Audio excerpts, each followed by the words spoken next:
कहानी का चस्का में आज मैं लेके आई हूँ महाभारत की कहानी से राजा शिवी चक्रवर्ती की कथा। बहुत समय पहले की बात है। उसी नगर नाम के एक राज्य में एक राजा राज किया करता था। उस राजा का नाम था शिवी। वह एक चक्रवर्ती सम्राट था और अपनी महानता और दयालुता के कारण प्रसिद्ध था। उसकी दया के बारे में ऐसा कहा जाता था कि उसके दरबार से कोई भी खाली हाथ नहीं लौटता था। वह हर किसी की मदद के लिए हमेशा तैयार रहता, भले ही उसके लिए किसी भी तरह का बलिदान क्यों न देना पड़े। यही कारण था कि उसकी दयालुता के चर्चे पृथ्वी लोक से आगे बढ़कर स्वर्ग तक भी पहुंच गए।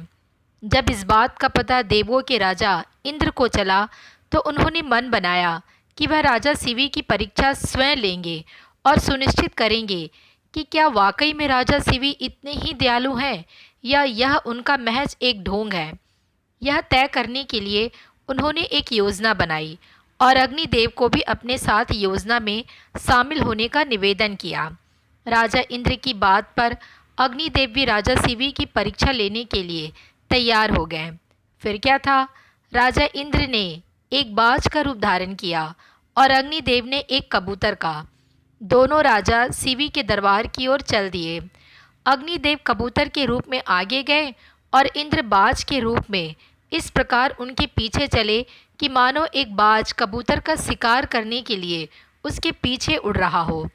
थोड़ी ही देर में अग्निदेव कबूतर के रूप में राजा शिवी के दरबार में पहुँचे और राजा शिवी की जांघ पर बैठ गए।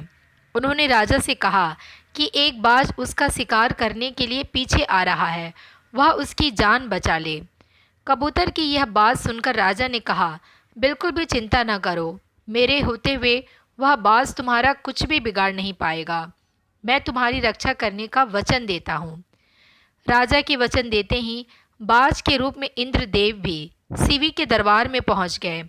उन्होंने राजा शिवी से कहा कि वह कबूतर मेरा शिकार है, उसे मारकर वह अपनी और अपने बच्चों की भूख मिटाएगा।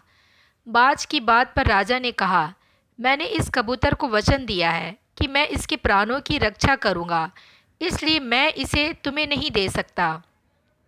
राजा की यह बात सुनकर बाज बोला, अगर आप इसे मुझे नहीं देंगे तो मैं और मेरे बच्चे भोजन के अभाव में भूखे रह जाएंगे, इसलिए इसे तो आपको देना ही होगा। बाज की यह बात सुन राजा शिवी थोड़ी देर सोच में पड़ गए और कुछ विचार करने लगे। कुछ देर विचार करने के बाद राजा शिवी ने बाज से कहा, अगर मैं तुम्हें इस कबूतर के वजन के बराबर मांस दे दूं तो तुम्हारी और तुम्हारे बच्चों की भूख मिट जाएगी। ऐसे में इस कबूतर के प्राण भी बच जाएंगे और मेरा वचन भी बना रहेगा। राजा की इस बात पर बाज के रूप में आए इंद्रदेव राजी हो गए, लेकिन उन्होंने राजा के सामने एक शर्त रख दी। बाज ने कहा, महाराज, मैं तैयार हूँ, लेकिन आपको कबूतर के वजन का मांस अपने शरीर से देना होगा। बाज की यह बात सुनकर राजा ने सोचा कि कबूतर का वजन कितना होगा। अगर मैं अपने शरीर से ही इसके वजन के बराबर मांस दे देता हूँ तो इस कबूतर की जान बच जाएगी। यह सोचकर राजा ने अपने एक दरबारी को एक तराजू लाने का आदेश दिया। दरबार में तराजू लाया गया। राजा ने तराजू के एक पलड़े पर कबूतर को रखा और एक चाकू से अपनी जांघ से एक टुकड़ा काटकर तराजू के दूसरे पलड़े पर रख दिया, लेकिन तराजू तनिक भी नहीं हिला। यह देखकर राजा के एक और टुकड़ा काटकर तराजू पर रखा।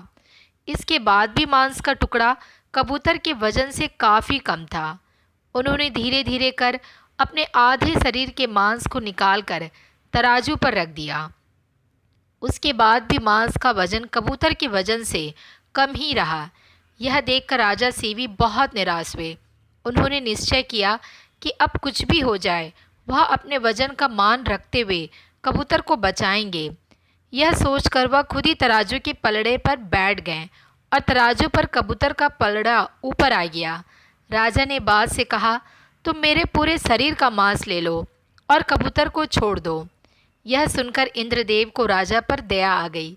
इंद्र और अग्निदेव अपने असली रूप में आए और कहा, राजा शिवी, हम आपकी परीक्षा लेने आए थे और आप इस परीक्षा में सफल रहें। आप वाकई में बहुत ही दयालु और परोपकारी है। इस पृथ्वी पर आपकी बराबरी दूसरा और कोई नहीं कर सकता। इतना कहते हुए दोनों देव वहाँ से गायब हो गए।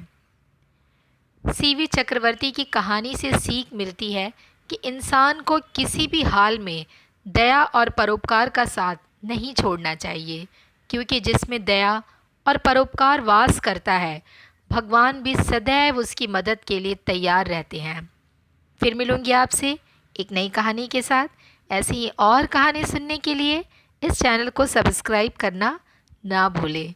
अपना मैसेज ज़रूर लिखें। फिर मिलेंगे, तब तक के लिए बाय बाय।